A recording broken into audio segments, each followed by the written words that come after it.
Jack, Yeah. then I'm pulling two main headlines from this. The first one is Jack Lee likes fun, You're not safe in saying that. anti-fun.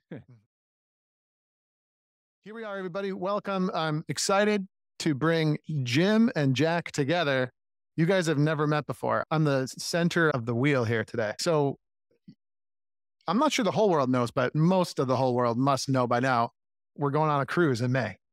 We are going on a cruise from Seattle to Alaska, May 4th. Are you coming? I'm contractually obligated. I believe you are. Yeah. And then question really is Jim coming?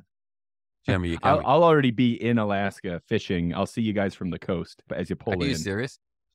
No, that's just me No. living in a fantasy land. Jack, I mean, I thought I could break the ice by, there's at least a slightly mildly funny story about how we came up with this idea. And I don't know if you remember, but we were sitting I do around remember. at the Kansas City sort of Wednesday night of instructors dinner Kansas thing. City. Yeah. And I don't know, we were like, hey, do you ever do that piping hot summer drummer cruise? And I think yours got canceled because of COVID. And our most recent cruise very nearly got destroyed by COVID. And we were like, yeah, I don't know, like maybe we'll do it again. But then I feel like we kind of reached the same idea at the same time, which is we should collaborate and do a joint cruise. I think that's exactly what happened. We are on a similar path. Our piping hot summer drummer cruise to Alaska looked great at one point, and then the COVID hit and the whole thing got canceled. And as you mentioned, your fourth cruise got canceled because of COVID. But we were kind of the same place. Really, there should be a piping cruise out there, and maybe we should collaborate because it is kind of a lot of work and it's not a lot of money and it's for fun and for piping. And if we put our heads together, and it might just work because we have similar and somewhat overlapping, but somewhat different markets, you and I. Yes, You absolutely. You got your clientele and I've got mine at piping hot. And so anyway, and by the time dinner was done, we were like agreeing to get together again and talk this through. And so we started to do that. And one thing led to another, and we had a contact in the cruise industry, or I had one up here through Piping Hot, and a parent that one of the kids in our Robert Malcolm band is a cruise guy. There's cruises for Expedia Cruises, and we started working with him and putting it all together. So it was fun. There's one big problem with our travel agent, however, which I feel we should address right here from the beginning, which is his name is also Andrew. And It's annoying. So Annoying. communications between the three of us, it's been a challenge. I mean, I've had to go back to my old SFU pipe band name. When I do emails with you, I refuse to say Andrew. It's Andrew D or Andrew F. So we keep it separate that way. But he's really smart, and he's done a lot of these themed cruises for different segments of society. One he mentioned to us was his Italian cooking cruise, where he gets people on the ship and experts in Italian cooking, and they do their thing. And, you know, theoretically, in our case, he's putting semi-experts or something together on a piping cruise and combining the cruise experience with a really good, bagpipe experience as well. Will you ever reveal to the world what your SFU Piping Days nickname was there? Well, Andrew? what I was referring to is the old Doogie nickname. Oh, Doogie. Gotcha. Yeah. Gotcha. Which, when I moved back to New York and I met my wife and stuff, I just tried to casually leave that nickname out of the conversation. I still hear that Doogie being used from time to time. It's definitely around the old timers in SFU. When we start talking about you, it's Doogie this and Doogie that. Doogie did this and Doogie wrote those harmonies and this type of thing. Yeah, well, it's great. I'm glad that there's a few things left over. And then if you go way back to the old East Coast Oren Moore days, I was Dougie then. So I was Dougie there. And every now and then, someone will come up to me and refer to me as that, and it's kind of it's a shocker. Now I've got my idea for my next T-shirt now, Andrew, is the Pokemon evolution from Dougie to Doogie to Douglas. How it happened from practice chanter to goose to full Highland pipes or something like that. Yeah, well, now people call me all sorts of stuff, if you know what I mean. So there it is. Yeah, I know that. Right. So anyway, cruises, typically the Dojo has done a few and they're really fun. I have a couple of thoughts. Thought number one is, this is not a tropical cruise. We decided that Alaska would be a really cool thing to do.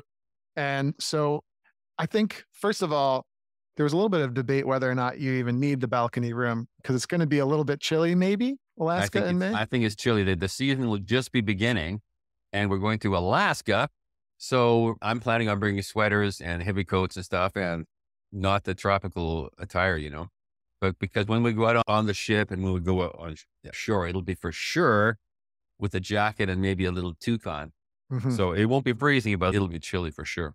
But we'll be doing the majority of our piping indoors, just to clarify that.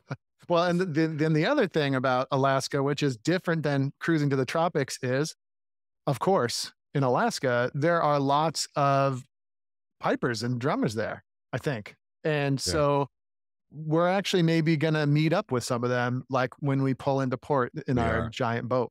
Alaska is actually a pretty darn good piping state. Yeah. And so once we started to put this cruise together, people may or may not know this, but Andrew and I have been working right from the beginning on this. We reached out to 2 pipe bands. We reached out to the City of Juneau Pipe Band. So I have friends in that band because we're going to Juneau, state capital. And we reached out to the Misty Isle Pipe Band in Ketchikan. And so both of these bands were very enthusiastic. Hey, we're bringing 30 pipers to your town. Would you like to have a tune with us? That was kind of the gist of the conversation. And they were like, that's a great idea. Let's do it, because they haven't had so many pipers that, in quite some time. So I think for the people on our cruise, it was just something kind of fun as well. We're going to play on the ship and do different things, but we're going to get off the ship, and we're encouraging all the pipers to, bring the pipes and all that type of thing, and have a few tunes with Juneau Pipe Band and the Misty Isles up in Ketchikan. It's going to be very fun. We're hoping for respectable weather. Both areas have a place where we can play and stuff like that. And we'll be off the boat for a few hours and have some time for a good visit and, type of thing too. Definitely, that has become a very fun part of our cruise that's coming up in May. Surely there's been a lot of effort to expend on making plans, like practical plans, like how to get people there and what food to eat and stuff like that. But I also feel like surely there's also been at least some energy expended upon at least puns or dad jokes, but maybe even marketing to do with piping hot summer drummer, but we're going to cool things off in Alaska, right? Or cool it down or something like that. Well, it's getting too hot or something. Okay, we didn't actually go in those two particular directions, but we did come up with the cruise journey north. Come on, that's pretty innovative. That is I can't take too much credit. It was more the Doogie thing. I feel like you cruise can take journey credit. north. There's kind of a nautical theme to that, and we're heading north, and we're going from Seattle. Seattle's a big hub. Vancouver's also a big cruising hub, but we decided let's start the cruise in Seattle. It's very easy for Canadians to get to Seattle, and it's easy for Americans to get to Seattle as well. Just straight up the coast, cruise journey north. How can you forget that? That's pretty good. I mean, it almost reminds me of, I feel like there's a bagpipe tune that might be similar to that, but Jack and I couldn't figure out what that tune might be. So Jack thought, as Jack regularly does, a pipe summer drummer, right? I mean, since there are no tunes with any names even remotely similar to Cruise Journey North, we decided to put one together that we're going to play together on the cruise. And in fact, I'm going to play for you right now, Andrew. That sounds amazing, Jack. It's an amazing thing right here. Andrew, Douglas, and Doogie and I collaborated on this very innovative 4/4 March Cruise Journey North.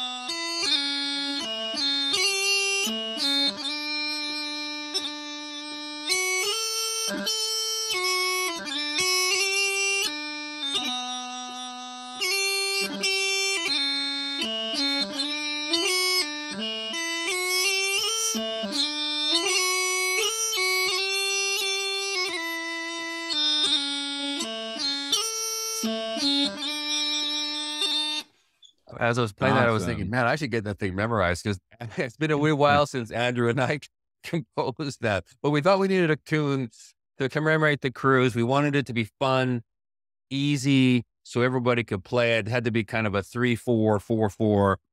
And we will be sending this out with the music package ahead of time to all the pipers' nests. They'll have it up in their hands ahead of time, as well as the City of Juneau Pipe Band and the Misty Isles up in Ketchikan. So that's one of the tunes that we've come up with here for the cruise. Cruise Journey North. Great. So when this airs, will this be like the world debut of Cruise Journey North? On the banks of Juneau, I think. The world premiere of that tune. Yes. What I just did didn't count. One of the reasons people listen to our podcast, I think, is because they get the inside scoop. So, Jack, do you think it's safe to reveal our proprietary compositional process that you and I use when we compose a tune together? I think it's safe to do that. You think so? So, Jim, you're going to hear it first, and then the world's going to hear the proprietary tune composition process. And it goes like this. Jack writes a tune. That's step one. Step two, emails me, and he says, hey, I need you to tweak a couple of notes on this so that we can say that we wrote it together. And which I did. And then what happens is Jack takes his favorite 80% of the notes I added in, gets rid of the ones he doesn't like, and then we publish That's exactly how it went. That's exactly how it played out. And here's the thing. Here's what Jack doesn't know is I foresaw that the inevitability that he was going to get rid of the craziest 20%. So I went real crazy so that we ended up with just the right amount of practical too. Yeah, you went a little bit flamboyant on us there.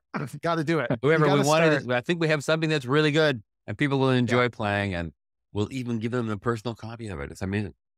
Yeah. So it's something like Jack Lee writes a song, sends the tune over to Andrew Douglas. Andrew Douglas messes it up a little bit, then Jack fixes it again, and then it's officially done. That's how I would prefer to view it right there.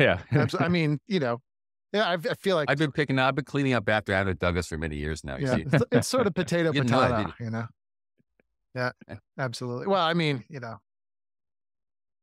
that's it. So we're going on a cruise. What else we got going on? Well, the other thing that we should say about the cruise, last final thought is we emailed our friend Rab Matheson from Scotland if he was interested in the cruise. And his literal reply was, hey, I'm looking at a flight. Is it okay to book it? And we were like, wow. Yeah, nice. Yeah. So him and his wife will be joining us as well. So it'll be pretty good. I am super, super happy and excited to have Rab Matheson on the cruise for more than one reason. But one reason is he's a lot of fun. He is so much fun.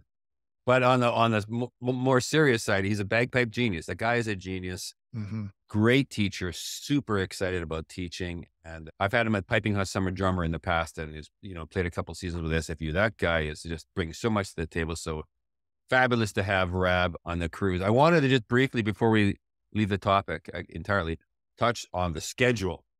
That's what I was going to ask you, Andrew D and I have been working on the schedule. So the schedule is a bit flexible, but we want to, let people know that there's some serious piping going on this cruise. I mean, it's going to be a lot of fun, but it's going to be good piping too. So we're making sure that we have time for that. Sometimes we're at sea, so to speak, and there's not a lot to do. So you do a little more piping. And sometimes we're at port and there's things going on, so you do a little bit less piping. So it varies a bit kind of by day, but like on the first day, for example, the ship departs at 5:00 p.m. So we just kind of have a meet and greet and get to know each other a bit. But every day after that, we have classes in the morning, and when we can, stopping prohibited 2 days, and classes in the afternoon. Like the first day is 9 to 11 and a 2 to 4. The next day, we're in Sitka, so it's a bit of a break. So it's classes from 9 to 11, 4 to 6. So anyway, some of that kind of stuff. There's a lot of various things going on. And on the piping side, it's going to be a lot of cool things like you would see at a good piping school, like definitely some technique, working on your technique, teaching you some bagpipe maintenance, tuning type techniques and stuff like that. A good dive into pibroch for those who are interested in that and whatnot. So the full plate and we're putting a music package together, which covers all the genres, from simple marches, stress, bass, reels, jigs, hornpipes, pibroch stuff. So I think it's fair to say that pipers coming on the cruise will learn a lot, do lots of piping, and walk off the ship at the end of the cruise with a big smile on their face, because it was actually a lot of fun too. So hoping that people can join. We have over 30 registrars so far, which is a good size. And we'll have to cut it off at some point. I don't know when, but early New Year probably, because of capacity on the ship. So yeah. Is the course schedule such that the entire group will all be in the same classes, or will there be multiple choices? There will be. Mm-hmm. We anticipate having a get together every morning type thing where we're all together doing some general stuff, probably a little bit of cataract, some exercises, different things like that. But at a piping school, everyone's at kind of a different level. We're all on our own journey, so to speak. So we're going to have some different classes for classes. and some optional workshops that you can pick from, for example, P-Rock or tuning or whatever, those come immediately to mind. So yeah, they together for a bit and then kind of broken up into groups and all that. And there'll be some opportunity for some private help and this sort of thing too. So it should be good. I am curious for both of you guys with the cruises that you've done in the past. Have you ever had a problem? I mean, bagpipes are kind of loud. Have you ever had a problem where, I mean, I'm assuming that you've probably never quite reached the point where you could book an entire boat, right? Has there ever been an issue where Carnival Cruise Lines is, if you ever see the name Andrew Douglas come up again, do not allow them to book any of our rooms. They can't come back on our ships, right? Have you ever encountered an issue like that? So I can speak to this. The answer is it's almost always a little bit of a challenge to work with the cruise line to figure out what spaces we're going to use so that we don't disturb the guests. But we've never had a problem. I would say that during our COVID nightmare cruise, where we ended up kind of delayed for several days and the itinerary got all switched up and we, barely escaped with our cruise, right? I would say the cruise director was really cranky on that one and it was not fun to work with. But I think those were extenuating circumstances and yeah, and it'll be good. And of course, the great news about being a piper is if there's ever a time where playing the full pipes isn't ideal, you can always do some practice chanter stuff or like Jack was saying, some counter rock stuff or whatever. Yeah. Yeah. Should be good. Yeah, I have a theory on this. I have a friend who was getting hassled by his neighbor that his pipes were too loud.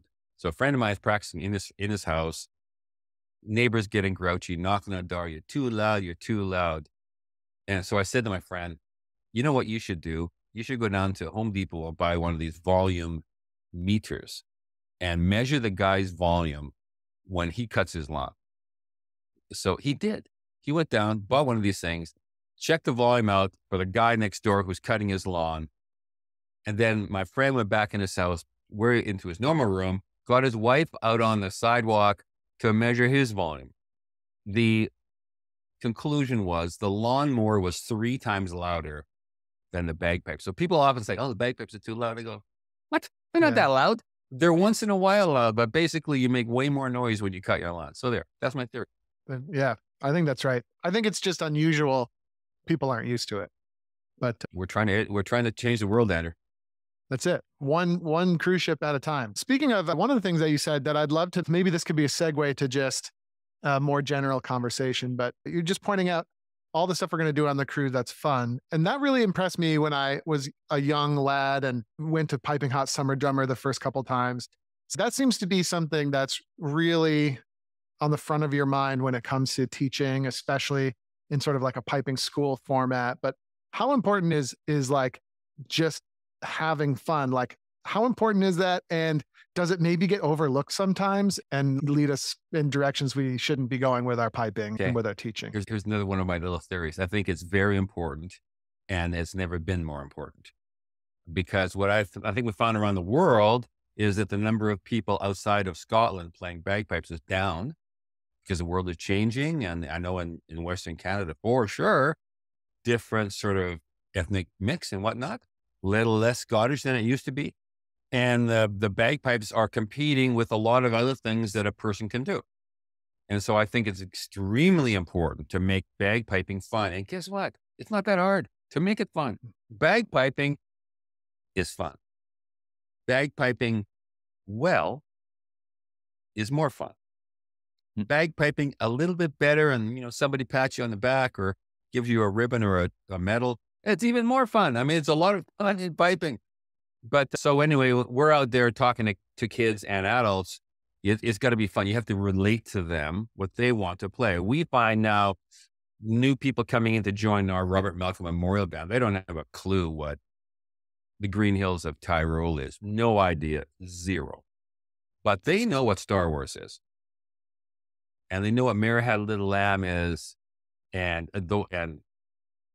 all those sort of things. So we emphasize all that. We teach them all these fun things as first up so that they get the hang of it while playing some fun tunes that they have heard before. So anyway, I translate that into kind of all the teaching that I do. I mean, I just try to make it fun and it's so easy for me to do that because I just think it's so much fun to play well and to play this epic music. It's just a pleasure. So So a cruise is kind of a natural fit for that, because I also think when you get a group of pipers together, you don't have to manufacture fun. It just happens. People are excited about playing pipes with each other and sharing tunes and stuff. You just have to create the opportunity and kind of the atmosphere, which you and I have been doing for most of our lives. So it's kind of easy to make it fun. I think when you have people, especially adults, on a cruise ship, it'll be fun, but it'll be good piping too, for sure. Jack, then I'm pulling two main headlines from this. The first one is Jack Lee likes fun, not anti-fun. And the second is Jack Lee approves of Star Wars on bagpipes. Not only do I approve of it, I teach it regularly. I'm one of the I'm very involved with Robert Malcolm Memorial, and it's pretty much the first thing. Yes, the first tune my grandson learned, and all of his little buddies in the class. Star Wars all the way.